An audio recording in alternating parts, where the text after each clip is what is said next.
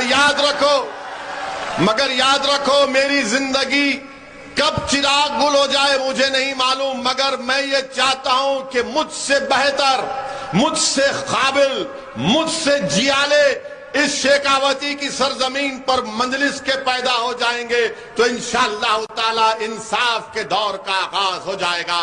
اسی لیے ہم نے میرے چھوٹے بھائی جمیل کو ہم نے کنوینر بنایا ہے۔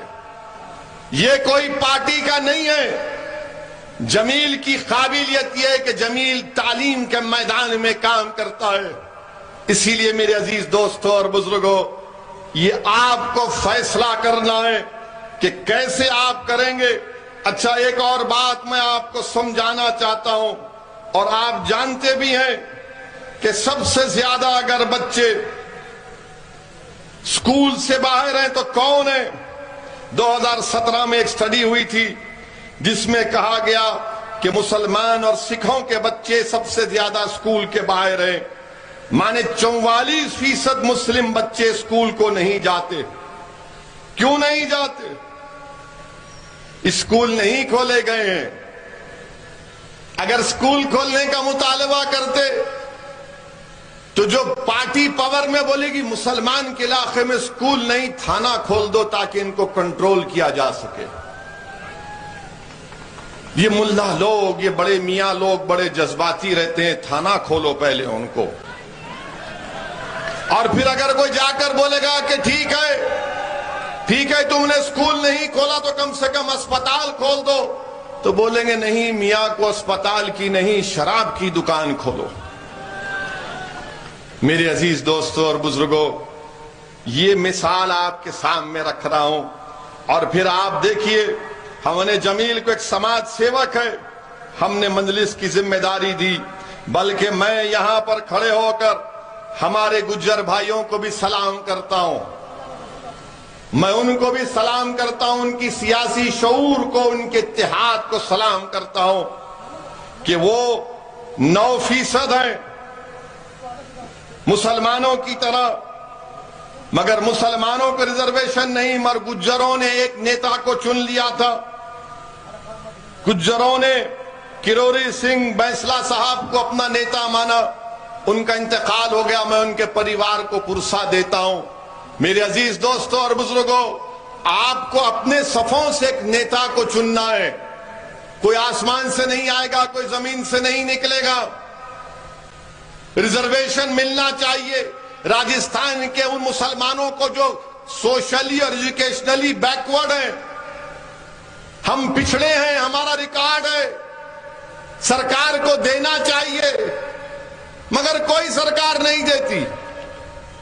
ریزرویشن ملنا ضروری ہے، مگر ریزرویشن نہیں ملنا خود ایک ناانصافی کی بہترین مثال ہے۔ میرے عزیز دوستوں اور بزرگوں، میری عزت دار ماں اور بہنوں، میری آپ سے اپیل ہے کہ آپ اس پر غور کریے، اور پھر یہ شیخاوتی کی سرزمین سارے ملک میں، سارے دیش میں مشہور ہے کہ یہاں سے ہر گھر سے کوئی نہ کوئی ایک بچہ بھارت کی فوج میں جاتا ہے، جاتے ہیں نا فوج میں۔ مگر اب آپ یہ میرے سوال کا جواب دو، بھارت کے پردھان منتری نریندر مودی نے جو یہ اگنی ویر کی اسکیم لے کر آئی، کیا یہ اچھا ہے؟ جو فوج میں جاتا ہے بھارت کی، وہ کیوں جاتا ہے؟ تاکہ دیش کی سیوا کر سکے، اس میں ایک عزت ہوتا ہے، ایک آنر ہوتا ہے، پورا گاؤں خوشیاں مناتا ہے اگر کوئی بچہ فوج میں جاتا ہے، پورے اس گاؤں کے لیے ایک سمان کی بات بن جاتی ہے کہ ہمارے گاؤں کا بچہ بھارت کی سرحد کی حفاظت کرنے کے لیے کشمیر میں بیٹھا ہے تاکہ پاکستان سے کوئی ٹیررسٹ گھس کر نہ آئے۔ سارا گاؤں خوشیاں مناتا ہے کہ اس گاؤں کا بیٹا چین کی فوج کے خلاف فولاد کی طرح کھڑا ہے۔ مگر ہمارے دیش کے پردھان منتری نے کیا کیا؟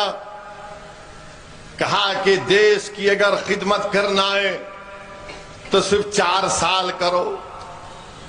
اب آپ بتائیے, پردھان منتری 2 بار پردھان منتری بن گئے, ان کو بھی چاہیے تھا کہ 5 سال کے بعد میں بھی ٹاٹا کر دوں گا, مگر وہ تو بولیں گے نہیں میں کبھی ٹاٹا ہی نہیں کروں گا, میں جب تک رہوں گا میں رہوں گا. مگر اگنی ویر کے لوگوں کا 4 سال. آپ بتائیے میرے عزیز دوستوں اور بزرگوں, یہ کیسا نظام, کیسا فیصلہ بھاجپا نے کیا. فوج سے ایک مذاق کیا جا رہا ہے. آج 50,000 بھارت کی فوج چین کی فوج سے آنکھوں میں آنکھیں ڈال کر کھڑی ہوئی ہے. ڈپسانگ ڈیمچاک میں پیٹرولنگ پوائنٹ 15 کے پاس, ہاٹ سپرنگ کے پاس, اور بھارت کے پردھان منتری نے کہا کہ 4 سال. اور کیا کہتے ہیں, 4 سال کے بعد تم کو 11 یا 14 لاکھ ملیں گے. پردھان منتری آپ کے وعدے 15 لاکھ کے پورے نہیں ہوئے, آپ کون سے 11 لاکھ 14 لاکھ کا وعدہ کر رہے ہیں. اور کہتے ہیں کہ 4 سال کے بعد اس میں سے تھوڑے 10% لوگ سینٹرل پیراملٹری فورس میں چلے جائیں گے, اور اس 4 سال کے بعد ایک 25-20% جو بھی پرسنٹیج ہے وہ فوج میں دوبارہ لیا جائے گا. یعنی 4 سال کی سروس اس کی قبول نہیں ہوگی, وہ نئے سرے سے شروع کرے گا. آپ بتائیے میرے عزیز دوستوں اور بزرگوں, وہ جو بچے اپنے سالوں تک تیاری کر رہے تھے ان کو بڑی مایوسی ہوئی ہے. دیش کے پردھان منتری سے ہم کہنا چاہ رہے ہیں, اگنی ویر یا اگنی پتھ جو بھی آپ کی اسکیم ہے یہ دیش کے ہت میں نہیں ہے. آج پاکستان اور چین مل کر بھارت کو للکار رہے ہیں. ایسے وقت میں یہ اگنی ویر اسکیم کو نہیں لانا چاہیے تھا. اس کو برخاست کرنے کی ضرورت ہے. یہ کون سی فوج ہوگی جو 4 سال کام کرے گا اور پھر اس کے بعد گھر کو آ جائے گا, پھر کہیں گے کہ نہیں اس کو CRPF میں یا ITBP میں لیا جائے گا. ارے ایک ریکارڈ پیش کرو, کتنا جھوٹ بولتے ہو بھاجپا والے, کتنا جھوٹ بولتے ہیں بھاجپا والے. ارے 10% تو کبھی نہیں لیا گیا جو لوگ فوج سے نکل کر سینٹرل پیراملٹری فورس میں جاتے ہیں. میں آج اس سرزمین پر کھڑے ہو کر 31 جولائی 2020 کو جو محسن خان جو شیخاوتی کے تھے, جنہوں نے نوشہرہ کشمیر میں پاکستان کے ٹیررسٹ سے مقابلہ کرتے ہوئے, آتنکوادیوں سے مقابلہ کرتے ہوئے اپنی جان کی عظیم قربانی دی, میں ان کے پریوار کو, ان کے ماں باپ کو سلام کرتا ہوں اور اللہ سے دعا کرتا ہوں کہ اللہ سبحانہ و تعالی محسن خان کے پریوار کو اللہ صبر دے, اور ایسے محسن خان اس سرزمین پر اللہ لاکھوں میں پیدا کر دے جو بھارت کی سرکشا کرتے رہے. میرے عزیز دوستوں اور بزرگوں, ابھی ہم نے سنا کہ نریندر مودی سرکار نے بھارت میں چیتا کو لے کر آئے ہیں, افریقہ سے چیتا کو لائے ہیں. تو میڈیا کے لوگوں نے ہم کو جے پور میں پوچھا کہ BJP نے چیتا کو لایا ہے بھارت میں, اس پر آپ کیا بولیں گے؟ ہم نے کہا بھائی دیش کے پردھان منتری سے جب آپ پوچھیں گے کہ یواؤں کو آپ نے 2 کروڑ نوکریوں کا وعدہ کیا تھا, تو پردھان منتری سے سوال ہوگا نوکری کا, وہ چیتا سے تیز بھاگ جاتے ہیں. جب پردھان منتری سے پوچھا جائے گا کہ چین ہماری زمین پر قبضہ کر کے بیٹھا ہے, ہمارے لوگ جب سردیوں میں ہمارے جانور کو لے کر گھاس کھلانے لے کر جاتے تھے تو 10 کلومیٹر کی زمین پر چین قبضہ کر کے بیٹھا ہے, ڈپسانگ اور ڈپچانگ میں کیا ہوگا؟ تو پردھان منتری جیسا چین کا نام سنے چیتا سے تیز چلے جاتے. اب کیا بولیں گے؟ اچھا وہ چیتا کو تو لا تو لیے, مگر کم سے کم BJP والوں وائلڈ لائف پروٹیکشن ایکٹ میں ترمیم کر لو. اسی لیے کہہ رہے ہیں کہ ری انٹروڈکشن کا بات کر رہے ہیں. آپ بتائیے میرے عزیز دوستوں اور بزرگوں, ہمارے ملک میں 20 کروڑ لوگ روز رات میں بغیر کھانا کھائے بھوکے سوتے ہیں. روز 4,500 بچے, معصوم بچے مر جاتے ہیں کیونکہ اسپتال نہیں ملتا. بے روزگاری نوجوانوں کا مخدر بن گیا. پورے وشو میں, پوری دنیا میں سب سے زیادہ نوجوان بے روزگار ہیں تو بھارت میں. پیٹرول ڈیزل کی قیمتیں آسمان کو چھو رہی ہیں, اور دیش کے پردھان منتری نے جی ایس ٹی لگایا، اتنا لگایا جی ایس ٹی کہ اگر کوئی پینسل خریدے گا لکھنے کے لیے بچہ اسکول کا تو اس پہ بھی جی ایس ٹی، مانے پینسل پر جی ایس ٹی ہے۔ شمشان گھاٹ اگر بناتا ہے تو اس پہ جی ایس ٹی ہے، یعنی زندہ رہے تو بھی مصیبت، مر گئے تو بھی مصیبت۔ آپ بتائیے، پھر دیش بی جے پی کہتی ہے راشٹرواد کے اوپر کوئی کمپرومائز نہیں کیا جائے گا۔ ارے چین سے آپ کیوں کمپرومائز کر رہے ہیں؟ پھر چین ہماری زمین پر قبضہ کر کے بیٹھا ہے۔ پردھان منتری نے کہا تھا کہ نہ کوئی گھسا ہے نہ کوئی گھسے گا، تو 16 راؤنڈ کی بات چیت کیا بات چیت تھی؟ ولیمہ ہو رہا تھا چین سے بات کرتے ہوئے۔ 16 بار بات کیے چین سے، کیا بات کیے جب گھسے نہیں، نہ کوئی گھسے گا۔ میرے عزیز دوستوں اور بزرگوں، آج ہماری بھارت کی اکانومی برباد ہو گئی۔ دیش بی جے پی کے پاس فوج کو پیسہ نہیں ہے دینے کے لیے، اس نے اگنی ویر اگنی پتھ کی اسکیم لے کر آئے۔ اگر پیسہ ہوتا تو یہ 4 سال کی یہ اسکیم نہیں لاتے۔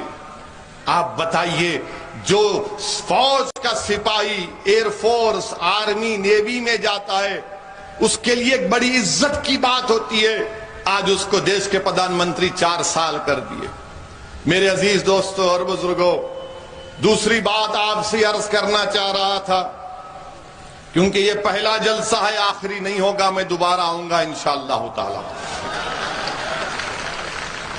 کیونکہ جب پہلا جلسہ ہے تو ہمارے ایک بہت بڑے بزرگ ہیں جس کو ہم اپنا شیخ مانتے، انہوں نے مجھ سے کہا، میں نے ان سے پوچھا تھا کہ تقریر کیسی کرنی چاہیے، تو انہوں نے کہا کہ قرآن شریف کا پہلا سورہ سورہ فاتحہ اور آخری سورہ قل اعوذ برب الناس، تو تقریر کا شروعات ایسی ہونا اور ختم ایسی ہونا۔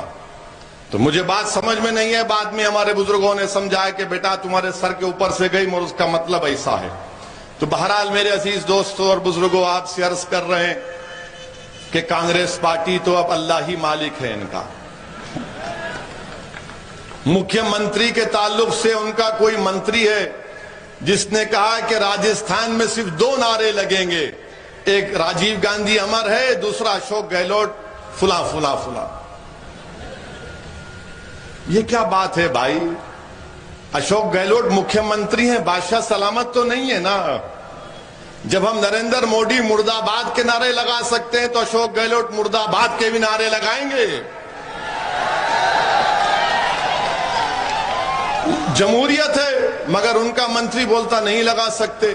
اچھا، ان کا ایک اور منتری بولتا ہے کہ جب میں لڑنے پہ آ جاؤں گا تو کوئی نہیں رہے گا۔ بھائی صاحب، کیا آپ کے پاس مشین گن استعمال کریں گے آپ؟ کانگریس پارٹی تو ماشاءاللہ سرکس بنی ہوئی ہے راجستھان میں۔ بیٹھیے، دیکھ تماشا دیکھیے، ایک سے ایک جوکر ہے یہاں پر، ایک سے ایک ہے ماشاءاللہ سے۔ اچھا، ہم جتنے بار جے پور کو آئے پارٹی کی میٹنگ کرے، اتنے انٹیلیجنس کے لوگ ہمارے پیچھے لگا دیے کہ ایک دن ہم ہوٹل میں تھے تو ہم نے کہا کہ بھائی صاحب اندر بیٹھیے، ٹوائلٹ میں بھی آ کر دیکھیے کیا کرتے ہم۔ نہیں نوکری کرو مگر اتنا ایسا بھی تو مت کرو۔ آج نہ تو ہمارے سسرے ہیں، ہماری شادی ہو چکی ہے، اب تو کوئی دریافتی بھی کرنے کی ضرورت نہیں، ایک کافی ہے ہمارے لیے۔ ہر جگہ کیا ہو رہا ہے، مجلس کیا کر رہی ہے، جمیل کیا کر رہا ہے، ہمارے وکیل صاحب کیا کر رہے ہیں، کوئی بات ہے؟ ارے اپنے گھر کی فکر کرو، اپنے گھر کی فکر کرو۔ اور ہمارے جانے کے بعد کانگریس کے لوگ ضرور بولیں گے آپ کو کہ اویسی آئے تھے یہاں پر، یہ ووٹ کاٹنے کے لیے آئے ہیں۔ میں ان سے پوچھنا چاہ رہا ہوں کہ جب تم کو ستا ملی ویدھان سبھا کے چناؤ کے بعد، جب پارلیمنٹ کے چناؤ ہوئے تو اشوک گہلوٹ کے بیٹے کو الیکشن میں کیوں شکست ہوئی؟ وہ کیوں ہار گئے؟ ہماری وجہ سے ہارے وہ۔ جب مکھیہ منتری کا بیٹا ہار گیا تو کس نے اس کو دھوکہ دیا؟ کس نے دھوکہ دیا ان کو؟ میرے عزیز دوستوں اور بزرگوں، یاد رکھیے، آپ اپنے نمائندوں کو منتخب کریے تاکہ آپ کی لڑائی کوئی لڑ سکے، کوئی آپ کی آواز اٹھا سکے۔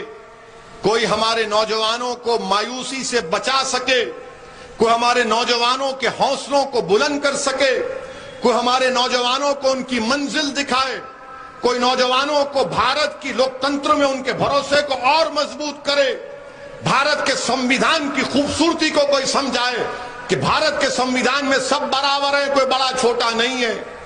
میرے عزیز دوستوں اور بزرگوں، آپ کے اس یہاں پر ویدھان سبھا میں وقف کی زمین کا ایک بہت بڑا مسئلہ چل رہا ہے۔ وقف کی زمین پر بہت سے لوگ کنٹرول کرتے ہیں۔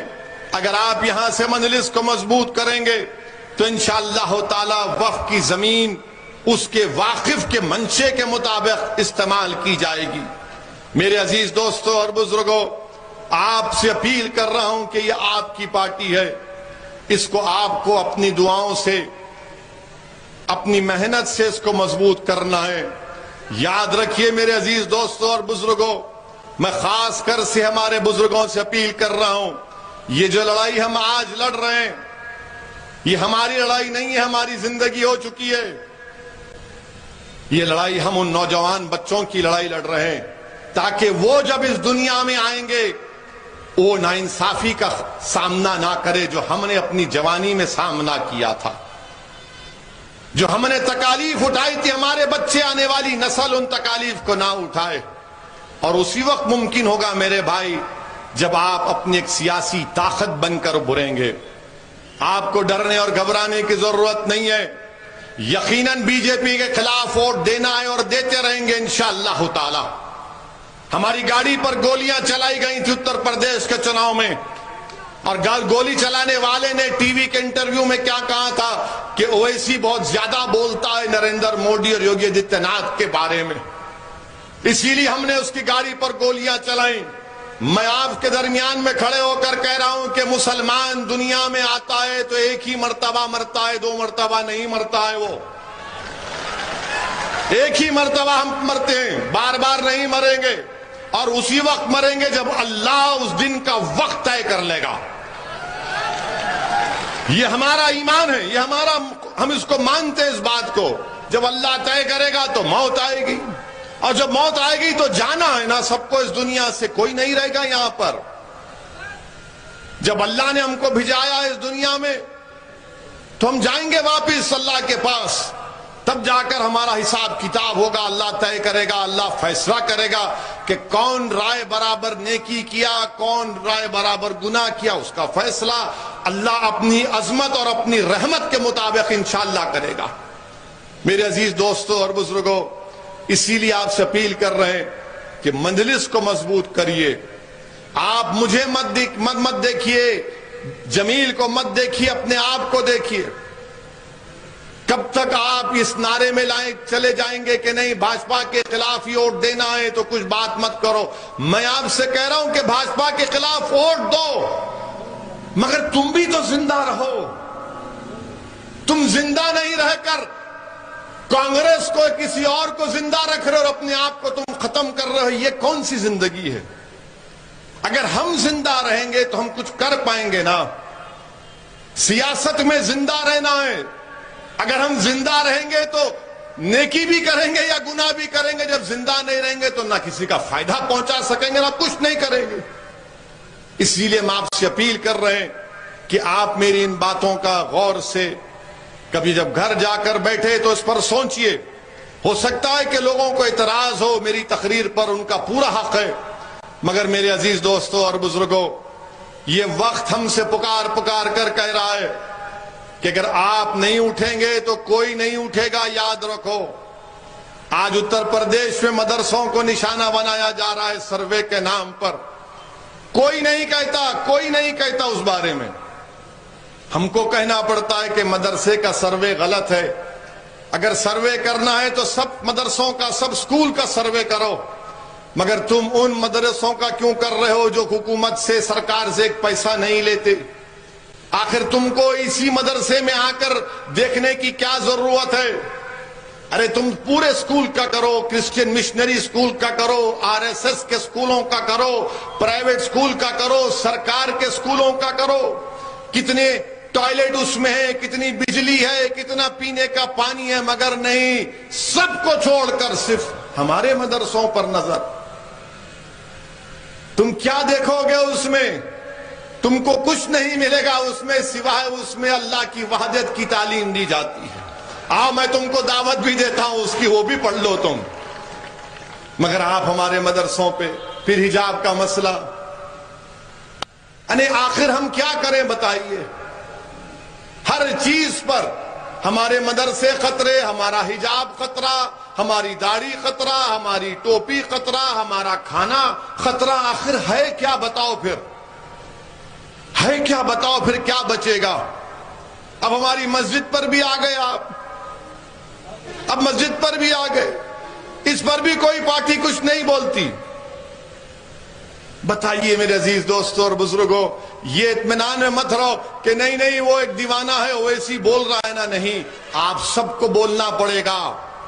جب آپ بولیں گے تو دنیا اٹھے گی، سنے گی، اور دنیا سمجھ جائے گی کہ ہاں ایک دیوانہ نہیں، یہ پورے لاکھوں کی تعداد میں سب کے سب لوگ ہوشیار ہو چکے ہیں، باخبر ہو چکے ہیں، اور اپنے حق کے لیے کھڑے ہو گئے۔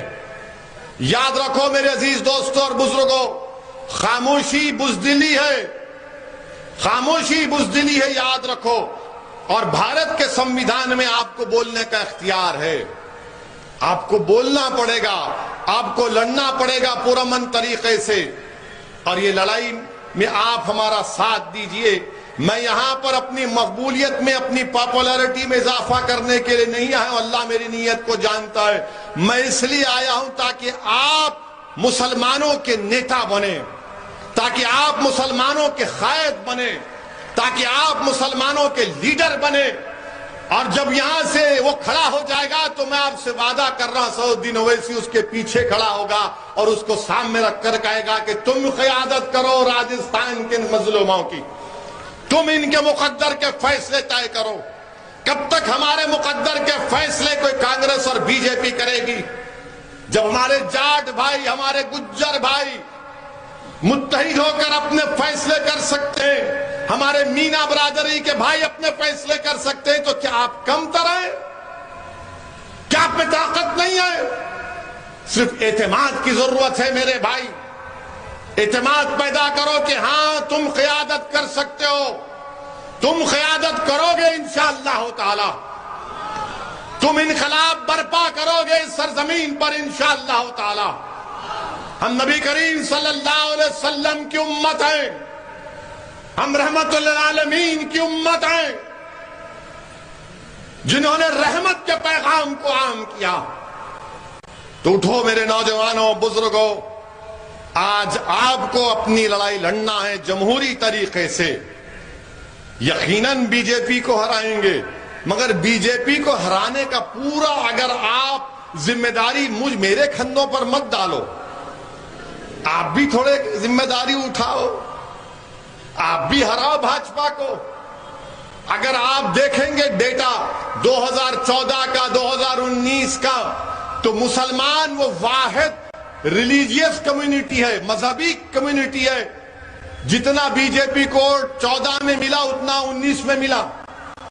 مگر جو دوسرے ہماری برادریاں ہیں، دوسرے ہمارے بھائی ہیں، ان کی کاس میں، ان کی برادری میں مودی کا ووٹ بڑھ گیا۔ اس کا ذمہ دار تو میں نہیں ہوں نا، اس کا ذمہ دار تو میں نہیں ہوں۔ ہم تو بی جے پی کے خلاف کھڑے ہوئے ہیں، ہم آر ایس ایس کے خلاف کھڑے ہوئے اور کھڑے ہوئے رہیں گے انشاءاللہ تعالی۔ مگر وہ جو لوگ جو ہم سے آ کر سیکولرزم کے نام پر ہم کو دھوکہ دیتے ہیں، آپ کا ووٹ کہاں گیا؟ آج گوا میں کانگریس کے 8 ودھائک بی جے پی کے پاس بھاگ گئے۔ کانگریسی سے پوچھو تو بولیں گے نہیں، اویسی نے شاید ان کو فون کر کے کہا تھا جاؤ۔ یعنی کچھ بھی ہو جائے، ہم کو بی ٹیم، ہم کو اے ٹیم، کیا کیا گالی دیتے ہیں، ہم تو کہتے ہیں اور گالی دو، اس سے ہم پیچھے ہٹنے والے نہیں ہیں۔ ہم کیا کر رہے ہیں، کیا نہیں کر رہے ہیں، اگر ہم دھوکہ دے رہے ہیں تو بھی اللہ دیکھ رہا، اللہ فیصلہ کرے گا۔ مگر جو ہم پر الزام لگا رہے ہیں، تم بھی تیار ہو جاؤ، یہ دنیا ختم ہوگی، حشر کا میدان ہوگا، جب تم کو جواب دینا پڑے گا جو تم ہم پر الزام لگا رہے ہو۔ مجھے اس کی کوئی فکر نہیں ہے، میری عزت اور ذلت کا فیصلہ اللہ کرنے والا ہے۔ دنیا میں کوئی ایسا مئی کا لال پیدا نہیں ہوا جو سعود الدین اویسی کو عزت اور ذلت دے سکے۔ اللہ میرے لیے کافی ہے، ہم تمام کے لیے کافی ہے۔ بہرحال میرے عزیز دوستوں اور بزرگوں، پہلا جلسہ تھا تو اس لیے آپ کو ذرا وارم اپ کرائے ہیں۔ ابھی جم میں جانے سے پہلے میچ وارم اپ کرتے، وارم اپ ہوا ہے ابھی۔ انشاءاللہ دوبارہ آئیں گے، آپ سے ملاقات بھی ہوگی بار بار انشاءاللہ تعالی۔ اللہ مجھے موقع دے کہ میں اس غیور سرزمین پر آتا رہوں، برابر آؤں گا، دوبارہ نہیں، کئی مرتبہ آؤں گا۔ آپ مطمئن رہیے، آپ تھک جائیں گے، اتنا ہوں گا میں انشاءاللہ تعالی۔ میرا کام خالی پھرنا ہے، کیونکہ میری اماں نے مجھے سفر کے مہینے میں پیدا کیا تو میں سفر میں ہی رہتا ہوں۔ آپ مطمئن رہیے، ہمارا کام مقصد ایک ہی ہے کہ آپ متحد رہیں، اپنے اختلافات کو کم کریں۔ اختلاف ہو سکتا ہے، مگر اختلاف اگر ہے تو اس میں رحمت کو تلاش کریں، مگر متحد رہیے۔ اور میں آپ سے پھر سے اپیل کر رہا ہوں کہ آپ مجلس کی سرپرستی کریے، ہم کو گائیڈ کریے، ہمارے بڑے بنیے، ہمارا ہاتھ پکڑ کر ہم کو چلنا سکھائیے، ہم کو راستہ دکھائیے۔ ہم اپنی غلطیوں کو ماننے کو تیار ہیں، مگر آپ کے ساتھ کی ضرورت ہے، بزرگوں کی سرپرستی کی ضرورت ہے، ماں اور بہنوں کی دعاؤں کی ضرورت ہے، نوجوانوں کے جوش اور ولولے کی ضرورت ہے۔ تب جا کر انشاءاللہ تعالی ایک مستحکم ایک